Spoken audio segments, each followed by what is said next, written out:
Welcome to the feature series, How Roger Penske Changed the Indy 500 on the Marshall Pruitt Podcast, which celebrates the most successful entrant at the Indianapolis Motor Speedway on the 50th anniversary of his first event in 1969. Presented by Cooper Tires, the Justice Brothers, and Bell Racing Helmets, a long-standing partner of Team Penske. This 15-part series spans some of the greatest drivers, managers, mechanics, engineers, and the man himself, Roger Penske, to document the captain's vast influence on America's defining motor race, the Indy 500, and in many instances, the sport as a whole. We'll also be joined by a reporter who covered Penske's Indy debut a half-century ago and some of his fiercest rivals, many of whom admit to being fans of the 82-year-old icon. Our guest on this episode of How Roger Penske Changed the Indy 500 is the irascible Bobby Unser. There's no question about Roger Penske that Bobby Unser can't turn 180 degrees and make about himself. And that's the Uncle Bobby charm. He takes mechanics, team managers, his brother Al, and even Mr. Penske to task when recounting his IndyCar career in and around the captain's empire. He also defends Mr. Penske with ferocity, presented in an abstract, me-first manner, of course. Starting in 1979, Uncle Bobby won the better part of a dozen races during his 3-year stint driving for Team Penske. He uncorks the truth behind his contentious 1981 Indy 500 win for Penske and the plan he hatched years before while driving for the late Dan Gurney to exploit the Speedway's pacer light system designed to help cars blend while exiting the pits. Having exploited it to the point of blowing by a long line of cars, which became the subject of a high-profile case that determined whether Uncle Bobby or Mario Andretti would be awarded the victory. This is definitely part of the inside story of how the 1981 victory was settled. At 85 years old, Uncle Bobby has a free pass to curse and cajole all he wants. And here, it's an urging to beware. If your ears are sensitive to the unholiest of words and creative ways to describe fornication, this episode is one to skip with haste. Mr. Pruitt? Mr. Unser, I'd love to get into when you drove for him and all that, but I figured it might be best to just start knowing that your career at the Speedway started 5-6 years earlier. Just what you remember of these college kids coming in, everything pressed, everything polished. What kind of a culture shock do you remember from the Penske boys coming in '69, year after you won your first 500? Yeah. And of course, if you think about it, at that time, I had no dream of driving for Penske. In other words, anything that the people thought about him or did, it to me was just a war chant, because he was a guy I had to beat. You know, Wayne Leary used to have a timing qualifying deal with Roger.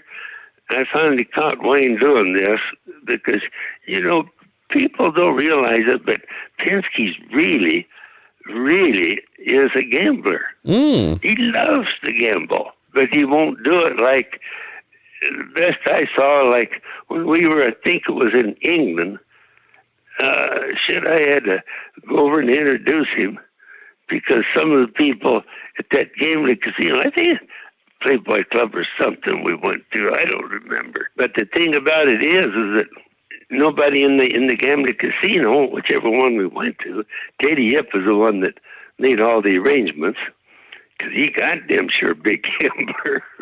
And he loved to gamble. We were over there, I think, and it was when I had the meeting and I was going to drive for him. Hadn't been announced or anything, but I was going to do that, and we discussed everything right, looking eyeball to eyeball. With Roger, you don't have to have paper. That's what's so bad about so many of these deals, you know. This would have been 78 or so, talking about 79 maybe? I believe 79. You were with Dan through, I believe, 78. Oh, you're right. No. That's what you got to do is jar my feeble brain a little bit. Yeah, it is 79. Yeah, for sure. So you would have been speaking with him probably 78 or so about getting together in 79. Yeah, only thing is I did it real quick. You know, with me, it takes no time at all to make a decision. And so Roger and I got together in England, and we met at some hotel.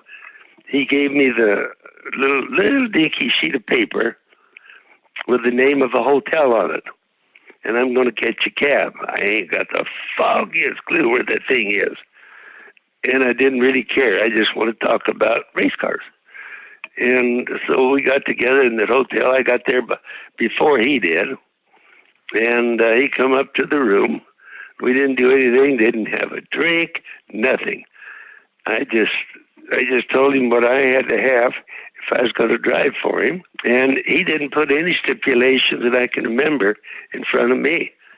And we were both agreeable to, what did I do?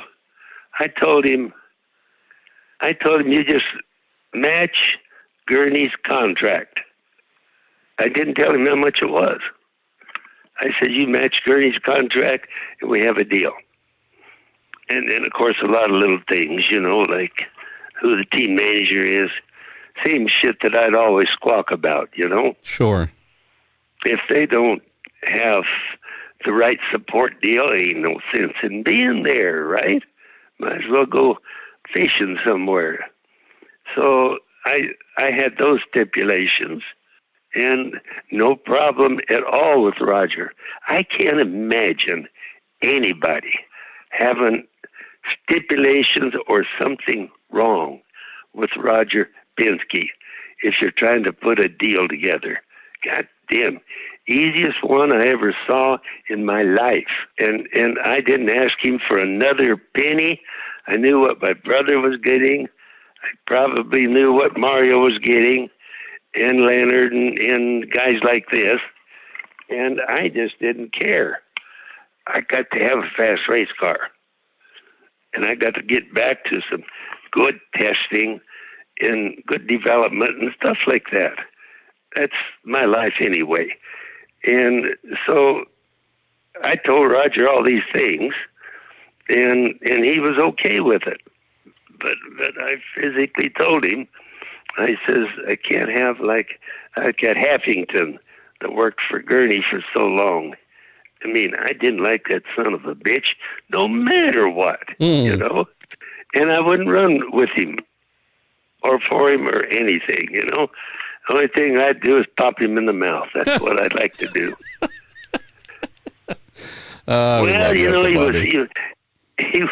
He was all the time. We'd be out there at Gurney's, and I'd tell Wayne, I'd call Wayne on the phone, because there's no sense in going all the way out there in my plane just to get a new setup on the car or a different one for that track or whatever like that. And it goddamn Wayne would get my car done. I know what time they leave, They leave at 10 o'clock at night. If I got special stuff to do, they'll come back at midnight. And that's the way we ran our race car. But I didn't like that friggin' Haffington and whoever else he had is copying my setups. And they did that every friggin' race. And that was just a bad deal that I didn't like, Of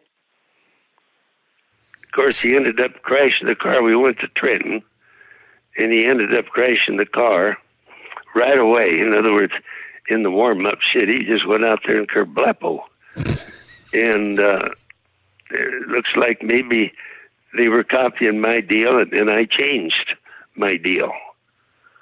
Another famous part of the Unser-Penske relationship. We'll get back to that in just a sec. But let's go back to their first appearance, that first year or two. What do you recall, Bobby, of this kind of upstart Penske team, Mark Donohue? Everything that I know says that they came in just with a different approach. Do you remember seeing that and feeling that when they showed up in 1969?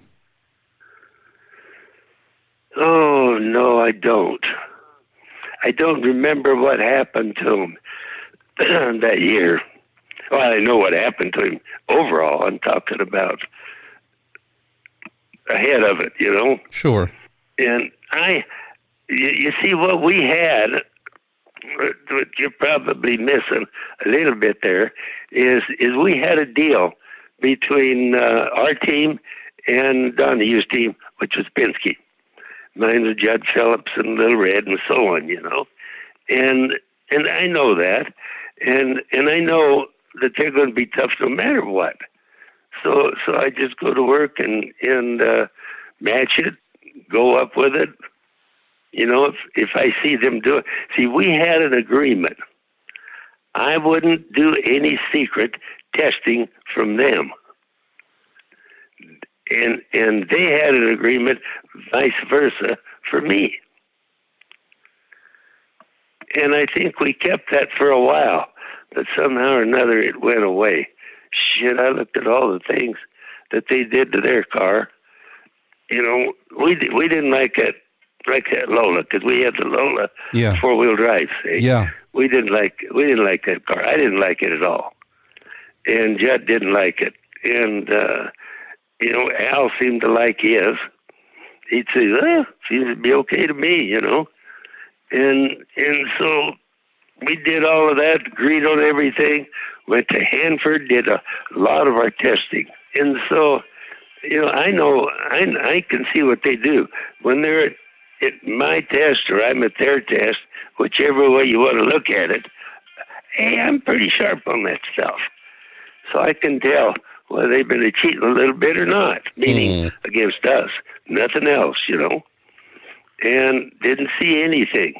Then all of a sudden, when it came around to running the little race called the Indy 500, I see a whole bunch of stuff on that car. I didn't say anything to Roger about it. Didn't say anything to Mark. Mark was, I'd like to say he was a guy I liked a bunch. He was a real honest guy. And I thought he was an okay person. But goddamn, how'd they get all that shit on that car when the agreement was our two cars were theoretically going to be equal, whatever. And man, they showed up with a turbocharger way forward under the left side of the engine. I mean, they looked like they'd been testing forever. So they goddamn sure outdid us, But that wasn't supposed to be. If they found something like that, I was supposed to get it. We all had dates figured out, and vice versa. See, but they didn't much hold to it. Bobby didn't get a fair shake on that one. Well, knowing how at least there was this developing relationship, it sounds like by the time you guys came together, starting in 1979, it sounds like the relationship between you and Roger and maybe some other folks at the team that aren't coming to mind right now, but it sounds like there was at least a strong foundation that led to your eventually driving with Team Penske. What, knowing, Bobby, that you'd been a part of All-American Racers for a long time, what did you see in that Penske organization, quality-wise, preparation-wise? What was that? What were those things that you looked at them and said, "Aha, this is going to be a place I need to go"? Tell you what it was. You hang around that man and you talk to him for a little while, and all of a sudden you realize this guy wants to win, and he wants to win a lot. And there was many things after that I saw. For example, out in Ontario, I told him that I was probably going to be leaving him out there. And it was pretty obvious that I would go with Pat Patrick. Everybody kind of knew that. And so did Roger. And, he didn't like that at all. But him and Pat, it was kind of a little bit of a big deal where Pat's got a lot of money. And that's all it takes, a lot of money and a good ownership. And then you hire some good mechanics. But you got to have somebody that's good to start with. And that's what Roger had. And Patrick and I were always really good friends. We never discussed who had the fastest car, the things that we did, unless it was a joke. He'd tell jokes all the time, but not really. That man was nice, good to me. I know he wanted me to drive for him, and I really wanted to do that someday, but not as long as I had Roger, and not as long as he keeps his word, which, generally speaking, he really keeps his word. But there's times when Roger would drift off center a little bit, and he'd get the urge to make the team a little bit bigger, and I'd go into orbit. And I didn't like that. To me, what people didn't realize, the things that they said about me were okay. I totally accept them. And I'll ruin a team if there's some way to do it. But I got to have my own team. I don't mean the whole team like Roger did. I've got to go fast, and I have to win. If I don't have a chance to win, I'm going to go do something else in this life. I ain't going to stay there and let that happen. And that's where we were on our origination. I mean, there was for sure a limited amount of time that Roger caught me doing other things, or somebody did on that team, other than what the other team members were doing. And it doesn't make any difference who. I mean, I really don't care whether they like me or not. I gotta win the races. And that's the rules that I lived under. And I know that it got to Roger on my little deals because, man, I'm always thinking up something fresh and new. They can't keep up with me. It's impossible. Well, I mean, that's part of the Bobby Unser, Roger Penske legend. And I don't know if this so much fits under the guise of how Roger changed the 500, but maybe you could share some stories of how, again, there's legend of you saying, we've got these springs on the front, these springs at the rear, or this toe, or this camber, this ride height, these gears, whatever it might be. There was the published information that you shared with Roger and the team that was on your car, which in theory would have been something not too far from your teammates, but in reality, you might have gone back in late that night and changed things around, or even put some fake, well, I shouldn't say fake, put some things on the car, maybe springs, maybe a setup on the car that wasn't what you planned on using, but you were throwing them a little bit of a dummy if they wanted to check and find out. I just love the fact that here you are, one of the titans of IndyCar. Here's Roger, one of the titans of IndyCar, and there's a pretty good game of cloak and dagger going on. I know it's all true. I didn't care. I love Roger to death. I mean, if that man says he's going to do something, or I think of the meetings that we had in an airplane, I saw all of that stuff. I know that they'd all like to catch me. McGee was the team manager. I know he'd like to catch me. But them fuckheads couldn't catch me. If they didn't, I was sick in bed one day, stayed out at the Hojo's, the freeway, and I really didn't feel good that day. It's only, 2 times, I think, in my life I've called in sick, on deals like that. And so McGee called and said, "You better get over here, boy, the boss is really mad."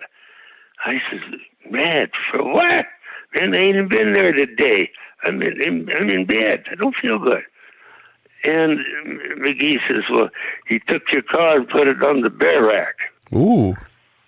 Now, somebody's fucking dealing with 2 decks of cards here, too, But he says that's something nobody would ever do. Even Gurney would never do that to me. Stick my car on the bear rack and let the fucking world see what I'm doing, I just don't do those things. And Roger knew better because we'd had meetings and all this type of thing too. Just don't do it. Don't do it to me. Go do it to somebody else. Get Mears, get somebody that is going to work fine with that, but not Bobby Unser, you know. And I told him all this before he hired Rick. I told him all this before he hired me, but right the same night, and I just wasn't going to go for it.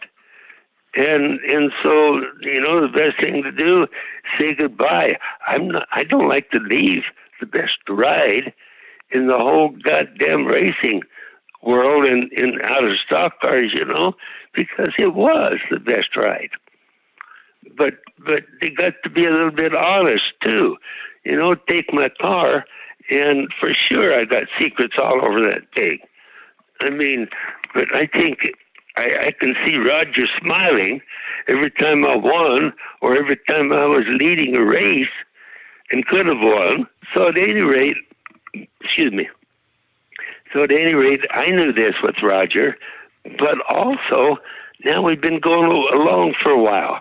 Man, I've taken over the testing. I love it more than anything. Roger and I can talk is a real team. You know, every night that I tested, like hypothetically I'm at Phoenix, every day I'd run a test down there. And when it's over, I call Roger. That was the agreement. And I never missed a beat. Called him every time. And sometimes he wouldn't be available to talk right then. I'd go to my hotel out of Goodyear or wherever the hell I was, and call Roger from there. And he was always happy with it. So where the hell did all this bullshit go that I don't understand when, you know, I'm honest. They don't think I was, but I never told them that I don't tell lies with a race car, because I do. I'm the biggest friggin' liar there is. Ask my brother Al, you know. He knows that. And that's the way I live my life. I've got to try to win that race or keep the owner happy so he doesn't want to fire you or whatever, you know. And I did good that way. The problem is, like that night with those goddamn springs and sway bars and of course that's all my shit, you know. I mean, but I mean, I don't tell anybody except my team, you know. And they were all like Lori says, well, let me see, how many times is this that I've been fired since I've been with you, Bobby? Well, but again, that's one of the... He fires him and then I go get him back, you know? But that's just one of the great stories here. And we're just going to turn this into Uncle Bobby storytelling about RP and the team on their 50th anniversary. I mean, when we think about Roger today, 17 Indy 500 wins, just, you know, a paragon in the sport. It's amazing. When more you were amazing than you could ever believe, you know? Well, and when you were driving for him, this would be another really interesting insight to share. Obviously, there had been, you know, some Indy 500 success, couple of wins, etc. Obviously, the team, very powerful, very incredible, high quality, was still shaping itself, though, when you joined them in 79, still shaping themselves into who we think of today as Team Penske. What was the culture there like? How good were they? And did you see the potential for them to effectively go on to dominate the 1980s, so much the 90s, the 2000s, etc., at Indianapolis? Well, the thing about it is, Father, is I could really do that stuff. And it's not good to sit here in this uncomfortable chair I got and brag on Bobby Unser. But by golly, that's the only reason I went with Roger, is because I really, really, really wanted a good team. I had the good team with Gurney. There's no doubt about that. But by the same token, I mean, we put together a good team so much that it was hard for anybody to believe. And a lot of the mechanics and the guys that really make things happen at Indianapolis said that. As soon as I said I'm going with Roger, boy, everybody said, woo-wee, watch this shit. Well, we did, you know. The thing is, I don't cheat, I don't lie. But not telling people what's in your race car, that's not a lie. That's business, you know. Since 1954, the Indianapolis Motor Speedway has served as the proving grounds for the world's most legendary helmet brand. From Jimmy Bryan to Mario Andretti and Helio Castroneves, Bell Helmets has and continues to protect some of the all-time greats. Follow the journey on social media at Bell Racing HQ or by visiting bellracing.com. Let's talk about this 3-year span where you were driving for Roger from 79 through 81. I mean, you won 10, 11 races, I think. You finished second in the kart championship, or in the championship just in general, in 79 and 80. Then obviously we have what proved to be your final full-time season in IndyCar, culminating with an Indy 500 win. I mean, there was, before we get to the famous 81 Indy 500, I mean, there was a lot of success that the two of you put together during this 3-year span. I also kind of love the feeling, though, that there was a little bit of, it was never necessarily easy or smooth at all times between the two of you. It sounded like a little bit of a, I don't know if love-hate relationship, but, you know, if there was marital counseling, I think you and RP might have been signed up for a couple years there. Well, you know, man, I have thought so many hours on what happened to that thing. Now, and whether I was going to leave or not leave, come on, there was a lot of little instances of those stories also. But by the same token, you know, I was totally honest with Roger. I mean, what the hell was Roger's team?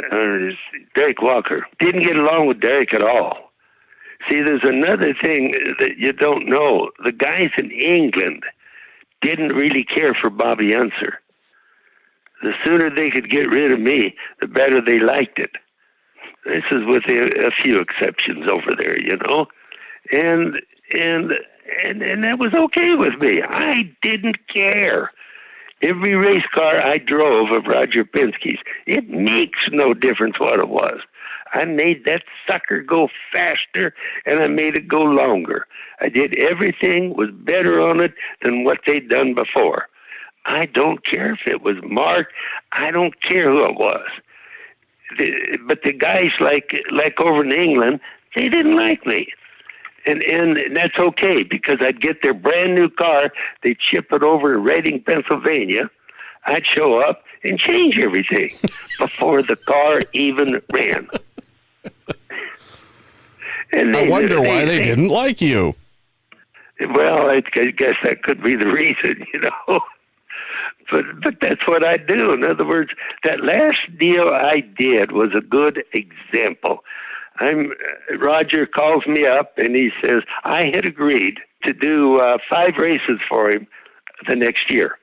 And then I was going to leave, not for anything to do with Roger or the team. You know, if he doesn't like a driver, as near as I could ever tell, he won't fire one on the spot. In fact, lots of times I don't even think he'd fire one. But by golly, he wants good, clean living. He don't like drugs. He don't like any of that screwing around, you know. But he likes people. I always thought he liked people did the things that I did. You know, run over everybody, win at all costs, do what you got to do. But don't be some kissy ass, you know. Well, let's look. And I always thought he liked that. Well, I mean, he certainly likes people that win, and with his success, I would say there are very few years where you can look at a Roger Penske lineup and say that it is lacking. So I think that's been borne out over decades. Well, let's do this, Uncle Bobby. Let's close on 1981 and a Indy 500 victory contested in the courts, something that is, you know, late night news fodder, something that really did grip the sporting world, whether it was those who are fans of Mario believing Mario should have won, those who are fans of you and whether you should have won, the whole question of legality of blend lines and pacer lights and all kinds of stuff.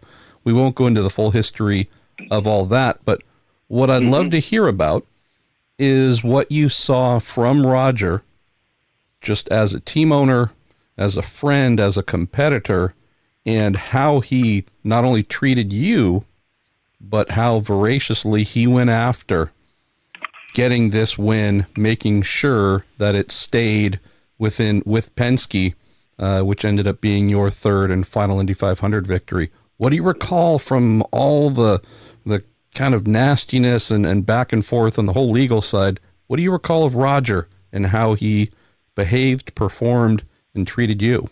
That was the good part of Roger Penske, Father, that I could ever say, remember, mention to anybody. I mean, that man stood behind me 100%. You know, I told Roger when we got into that thing so far, I had I don't know if this is proper to say or not, but I had a judge, federal judge, down in Texas someplace. A lot of people called.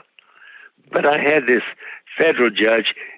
He was a Bobby Unser fan, obviously, because he would call me often at night. Not very often, though, I shouldn't say that, but call me at night.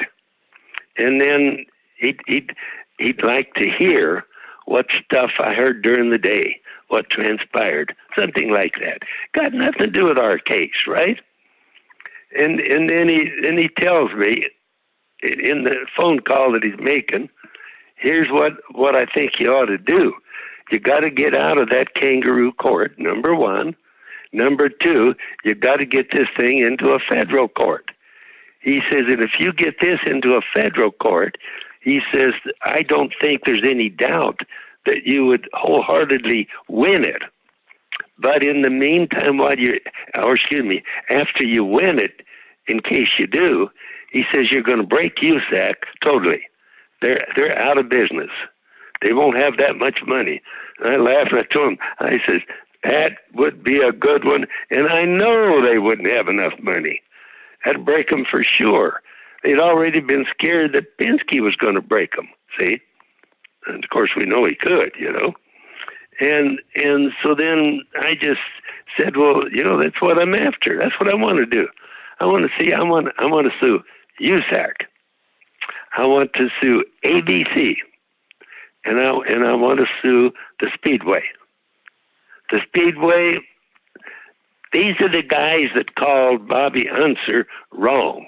And I was cheating those pacer light system, which Joe Cloutier, I went in there the next year after that year of me running the pacer light to death there. And Joe asked me to come into his office. Did I tell you this one before? I don't believe so. Oh, okay. Well, when I got there the next year, okay, I get one of the yellow shirts coming. I'm just there. It's like early May.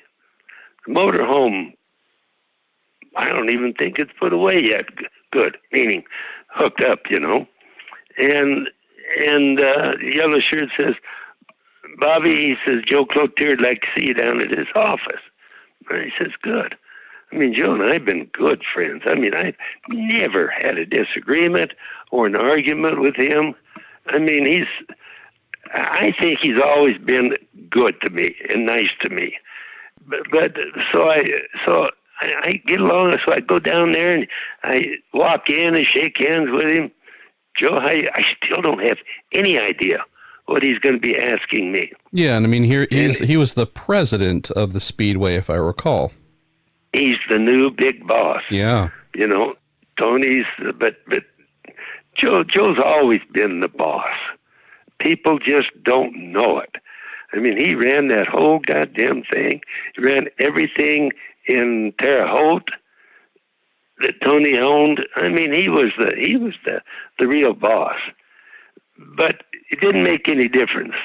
if Joe said something, boy, you better know. That was the same as Tony talking, see? And so the same old thing, Joe, I go in there and he says, sit down. I grab a chair and sit down. And I'm wondering, what in the hell does he want? I'm not anything to do with the money. I'm not anything to do with anything around there except some of the things that I do, And I know sometimes I piss little people off, some people, But so I sit down with Joe and he says, all right, Bobby. Now we're past the hellos. Now he wants to talk business. That's the Joe Cloutier. I know, So he says, now tell me about those pacer lights. I started laughing. I said, I knew there was some reason that you asked me down here, Joe. Mm-hmm. This is going to be fun. And so he says, hit me with it. I'm ready. So I told him the whole story. I mean, come on. Joe Cloutier is the boss. There ain't no doubt about it. And if you can't be honest with a boss, you better get the hell out, because he demands that type of a thing. And so I tell him, I said, Joe, I figured out. He says, well, keep talking. I said, you need to get rid of them. He says, I know that. He says, tell me why. He says, I know you can tell me why. I said, all right, I can tell you why. So I went into the scenario and told him how easy it was. And the big arguments that I had with Dan Gurney. Dan and I got into terrible arguments over that.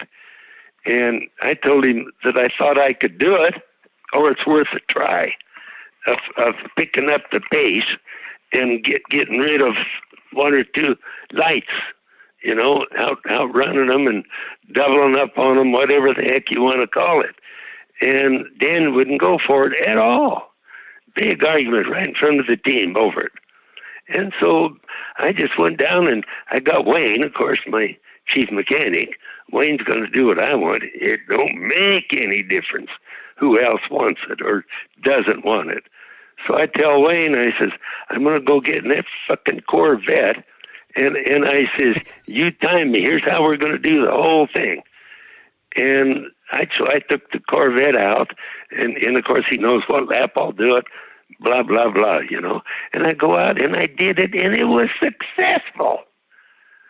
But I don't even tell Dan I did it, because he was so against it.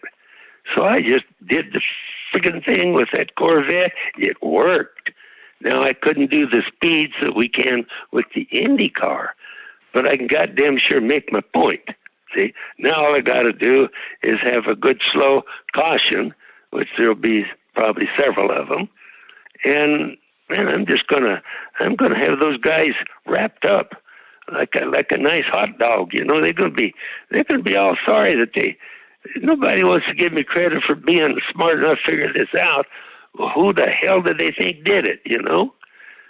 And so it was the same way.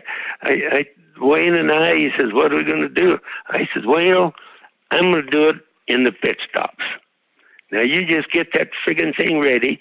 Don't say anything to anybody, because somebody in the team will go squealing to Gurney, and he's already totally told me he doesn't want me to do it.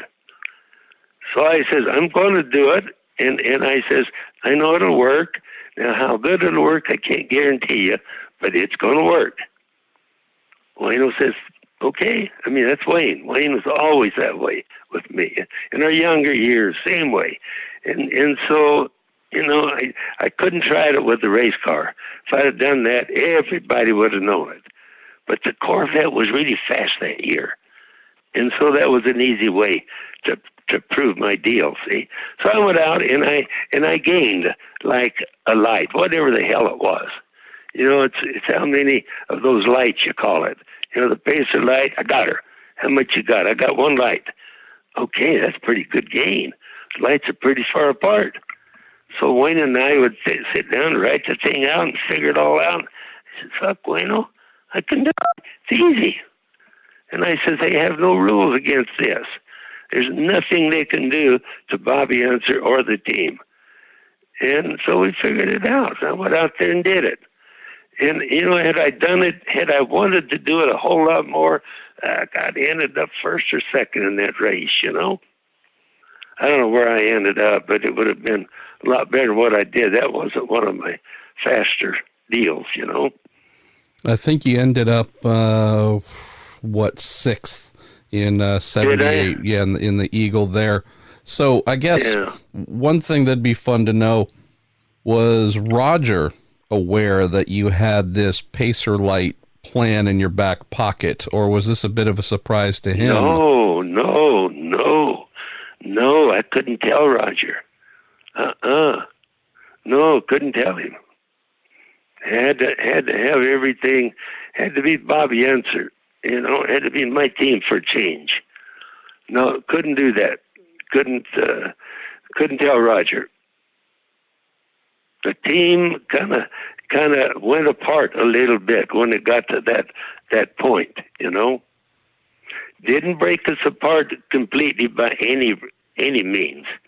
Because I remember after that we went to Mexico City and, lots of different races.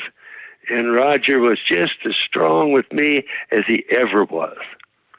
But God damn it, if one guy knows it, they all know it. You can't help it. Racing is just that way. And so I don't like it like that, My deal has got to be my deal. I got to have a chance to win for Bobby too.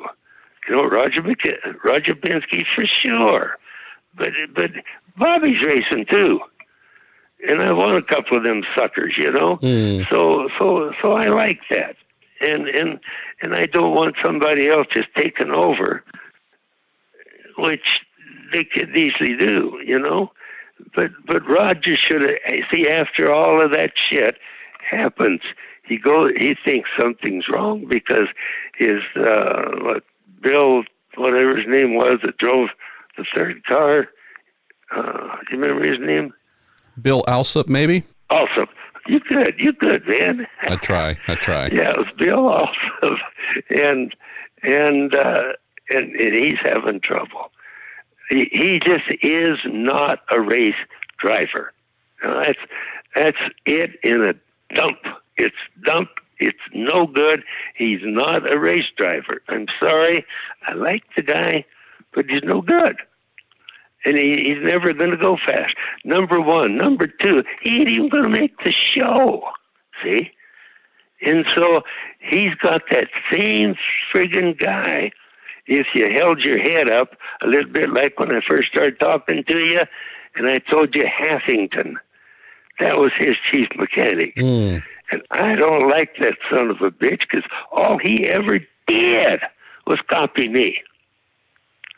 And I told Dan I'm going to pop him in the goddamn mouth hard, and I've told everybody, and better keep that son of a bitch away from me. I just don't like him. I mean, they'd come in there, this stuff that I would find out. Wayno would work on my car until 10 o'clock at night. After 10 o'clock at night, he'd go home. Now, if we're doing some secret stuff, he'd come back at midnight, and then he starts doing my stuff. And that's the rule that we had. And I don't give a damn whether Dan knew it or didn't know about it, or I don't care who knew about it. That's Bobby Unser's way of operating. And I won the fucking races or led them all, I mean, I just could do that. And so they're trying to take it away from it, Hathington. So when Dan came to me, and I know he's got a lot of sponsorships. Wow. I mean, that guy's the best in the world for grabbing that stuff. And all of a sudden, there he's telling me I can't have better stuff than Hathington. I can't have better than Mario does with McGee. I don't like this. And it caused me a lot of unhappiness. Now, you got to start wondering where my decisions started coming about. Yeah. And this is how they work, see? I don't like the situation. This is not what we shook hands on. I don't think I ever had a contract with Penske, but we we shook on decisions, you know, and I do that with everybody. There's nothing wrong with it, you know. Well, why don't we put a period on the conversation here, Bobby, with coming back to the start. So you've known RP for at least 50 years now. He delighted in attending the Bobby Unser roast last year and just giving you the business over and over again. Mm-hmm. Tell me your thoughts on this, you know, more than half your life relationship you've had, knowing him, winning the Indy 500 with RP. What comes to mind thinking about all that he has achieved, all that he and his team have contributed to the Indianapolis Motor Speedway for 50 years? Oh, I think it's fabulous. You know, this one's going to be a little bit out of place, but let me just mention it to you, okay? One time, Roger's wife calls a bunch of guys to come and do this tribute to Roger. I got to say something.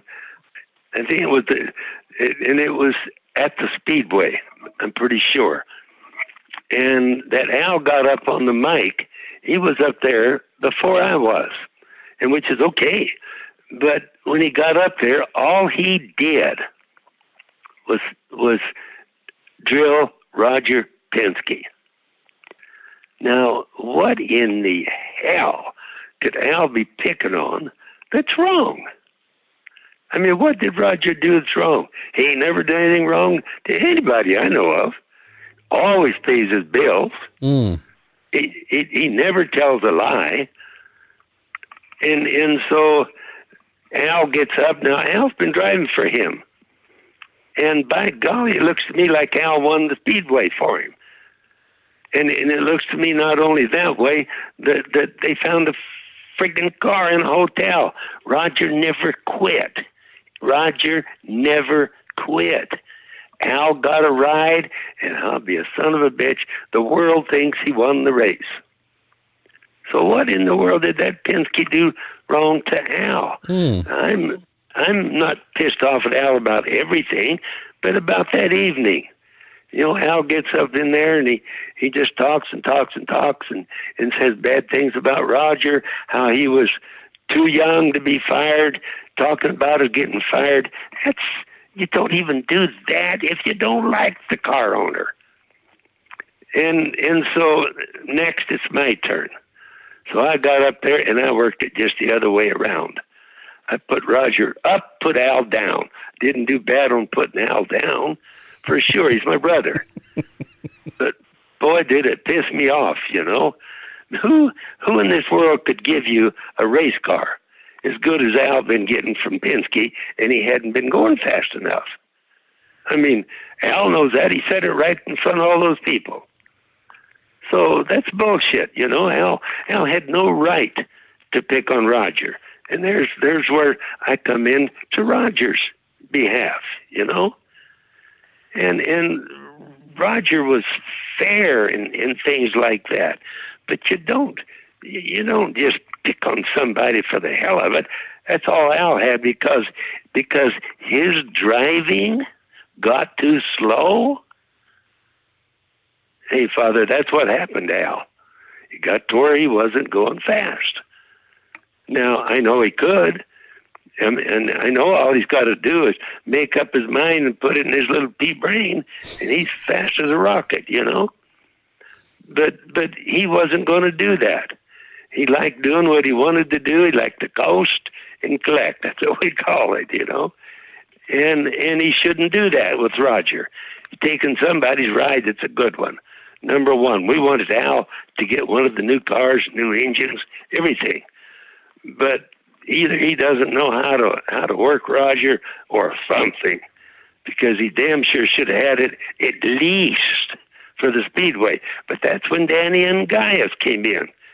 You remember these times, I know you will. Oh, yeah. And Danny and Gaius takes over Penske's third car. And so Al, that really hurt his feelings. I don't blame him.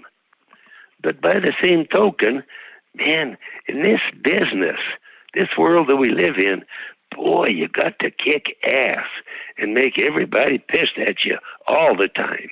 Otherwise, you're not doing a good job. And it's always been my thoughts. And I don't know why Al, I really think if Al would have just cooled it down with Roger, he'd have got a new car or at least a new engine. All that stuff, you know. And so it just didn't happen. And of course, he spends all his time, anybody'd listen to him, tell him how bad Roger was. Well, it ain't the case.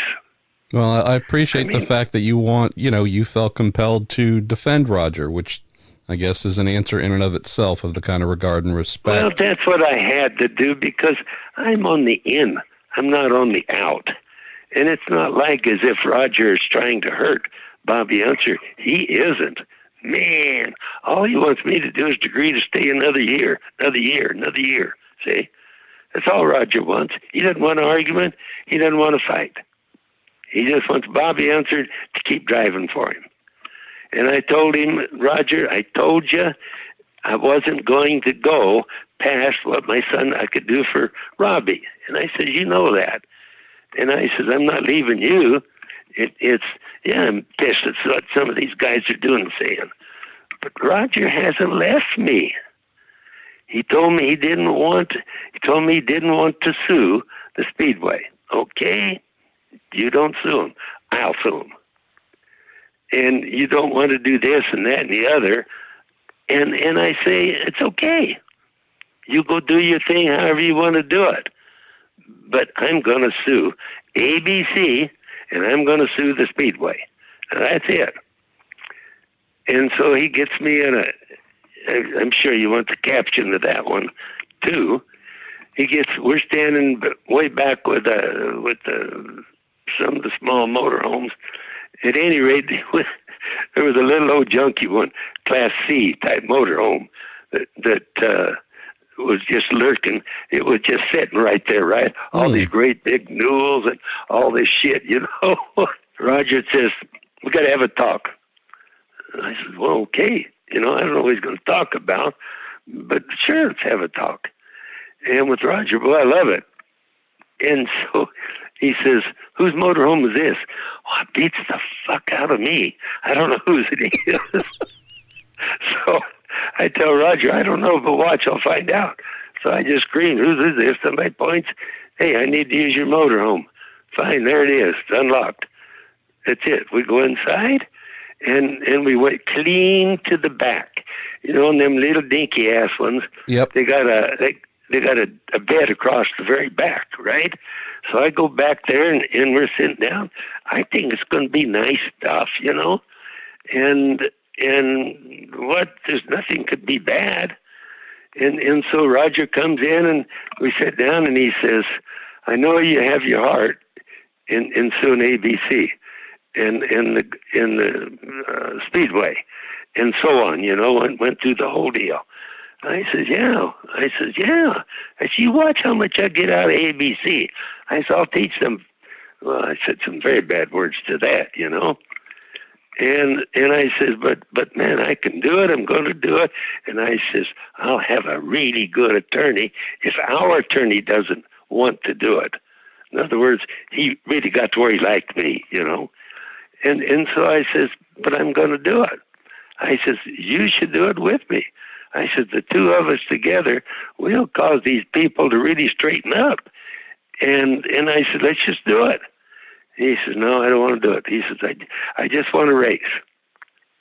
I says, well, Raj, man, they've been picking on us to beat hell, you know. You too, not just me. And he says, I don't want any lawsuits. I just want to race. He might not use that very words, but it was close to it, if it wasn't. And so we just couldn't agree. I told him, I says, I've got to win this race, number one, the one we just did, you know, or I've got to do something. This ain't going to work. He says, well, we're probably still going to win it anyway. And I says, okay, that'd help a lot. But Roger, I said, why do you want to quit, man? We have that goddamn speedway here and ABC jumping up and down trying to get rid of us, you know? And he says, I don't want to do that, Bob. He says, why can't we just race? And same thing we have now. We just don't talk about it. Just go race. And I says, well, are you sure that's what you want to do? It ain't what I want to do. I'd like to get a couple of them guys that have been playing host on us, you know? And he says, no. He says, I just don't want to do that. He says, too much thought, too much everything. We need to just go on. He says, you'll win damn near every race there is. And I said, well, hopefully that's true, but that isn't the parts that I wanted, you know. I wanted to do the ass kicking, you know. But I gave in to Roger. It didn't make any difference to me. You know, he doesn't want to do that. We won't do it. He's the one that helped me a bunch. He's the one that gives me everything I want. He's the one that gives me everything I need.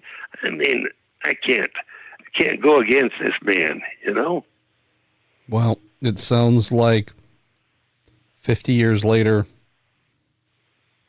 you guys still have a very unique bond, even though the two of you have been doing this for most of your life, even though you guys haven't been together in terms of team owner and driver for almost 40 years, but it's just great to hear. I didn't know that long. I just can't believe it.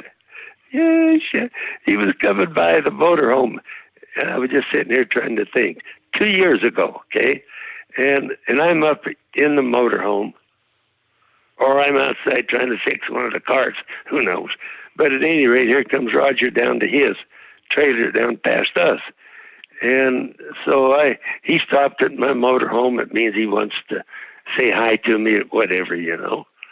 And we've always got along. I mean, never any bad things, you know. I know his crew shakes the guys over in England. They shake a finger at me, but they never slowed me down yet, you know. And they all knew what I was doing, and they hated my way of doing it. In other words, I just do it on my own if they don't want to do it, you know. Fuck, Jerry Breon, he could build 2 goddamn cars while those guys are up chucking on some English beer, you know. I mean, I had good people right here in the United States that could make the same thing them guys in England do. And it isn't that I hated them. I damn sure didn't. A couple of them really good. When I was running the Garza deal and I wanted to find mechanics, I called those guys over in England. They found the mechanics for me. I went over there, hired the whole group what I wanted, and came back to Albuquerque. And Penske's guys found all my mechanics for me. Wow. Some of those guys liked me, but you take the head guys, I can't remember their names. Wrong time. But I mean, the 2 head guys, I mean, they ended up liking me. How could they do anything else, you know? I either led every race. If I didn't win it, at least I was leading it. And they all liked it, you know. But Roger never, ever strayed from my good thoughts. Now, that night I told you that they got me out of bed and he brought me over there. Now, it might be a little bit debatable then, you know, because I didn't like the fact that all of a sudden Roger's calling me over and he's got my car on the bear rack. Wow. You can't believe what that did to me. That was the closest that I came to just walking out on Roger Penske on the spur of the moment. Boy, I was angry over that, you know? Well, and they shouldn't do it. And he knew he shouldn't do it, you know? True, but we'd also potentially be talking about 2-time Indy 500 winner, and 3 times sounds a heck of a lot better. So we're glad that you didn't protest and depart. You're right there. You're right there, Father. You're right. Absolutely right. But you know, man, I did so many things with Penske. So many things. People wouldn't even know how the hell I talk if I told them all the little things that I was doing and did. And the things that sometimes Roger didn't know about it, that's for sure. And damn sure, Cinch, Rick, I like Rick Mears, but I don't like to give him my secrets. Fuck him. I let him get them the same way I did. I had to work hard to get some of these goddamn ways of doing business with a race car, I mean, and I took a lot of pride in it. And I could outdo most people. The problem, Big Naughty, man, I used to just love to have a contest with him and have Roger Penske backing me, meaning the money and the parts and stuff like that, I mean, when I needed new cylinder heads, they came. When I needed a new block, new crank, they all came. I mean, I didn't have to wait another day. They would come and Bobby would get it. And then sure enough, of course, we'd have an argument every once in a while. Well, my friend, thank you for taking some time here to walk us through. I mean, we wandered through avenues we didn't even know we were going to go down, but that's the normal conversation pattern that we have, and that's why we love you so much. So thank you, my friend. Well, that's nice. That's nice, Father. I'll tell you what, that was the best racing years of my life. Nobody would know how good Roger Penske is. I mean, the guy just absolutely was a golden hero to me, I know we had one argument, maybe two of them in our total years of me developing all those cars for him. I mean, whatever Roger did, no arguments. I mean, do you know that he did every single appearance for me? Like when you got these sponsor appearances and you really need to go to them? Sure. Do you know that he did every single one for me, for free, for nothing? Just go do it. And I go away, and I'm just working on the race car. And he did every one. I never did one personal appearance for Roger Penske that I can remember today. Now, for him personally, I'd stand on the Empire State Building and shout, but never would go down the road. I mean, always, if Roger wanted something, I did it. And that was how Roger Penske changed the Indy 500. You can catch this series and more than 500 episodes at the brand new MarshallPruittPodcast.com site. All brought to you by Cooper Tires, the Justice Brothers, and Bell Racing Helmets.